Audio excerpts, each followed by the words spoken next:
मेरे प्यारे भाइयों और बहनों, आप सभी को एक बार फिर से स्वागत करते हैं हम अपने YouTube चैनल ज्ञान की प्राप्ति में। साथियों, भगवान बुद्ध ने हमें इंसान बनने का शुभ अवसर दिया है। मित्रों, हमें भगवान बुद्ध के ज्ञान की वजह से मानव जीवन में कल्याणकारी काम को करने की उत्तेजना प्राप्त हुई है। साथियों, आज की इस कहानी से हम सीखेंगे कि मनुष्य के इंसान को कैसे समझाया जाए कि घमंड की कोई जगह दुनिया में नहीं है। साथियों, बहुत समय पहले की बात है, प्राचीन यूनान में एक घमंडी जमींदार रहता था। उसे इस बात का बड़ा घमंड था कि उसके पास बहुत सारी जमीन जायदाद है। उनसे रईस, उनसे बड़ा आदमी इस दुनिया में कोई नहीं है। एक दिन वह जमींदार प्रसिद्ध दार्शनिक सुकरात के पास पहुंचा, क्योंकि सुकरात का नाम हमें नहीं लगता कि दुनिया में हर कोई न जानता हो। उसके सामने भी उसने अपनी दौलत की सेखी बगारी और डींगी हाँकने लगे।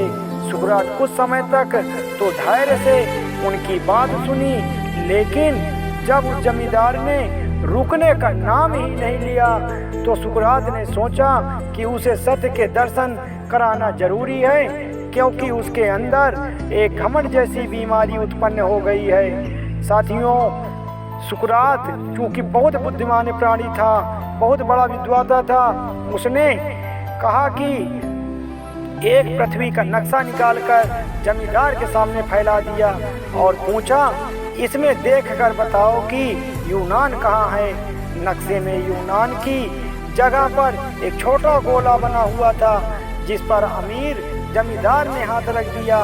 फिर सुकरात ने दूसरा सवाल पूछा, अब यह बताओ कि एटिक राज्य कहाँ है।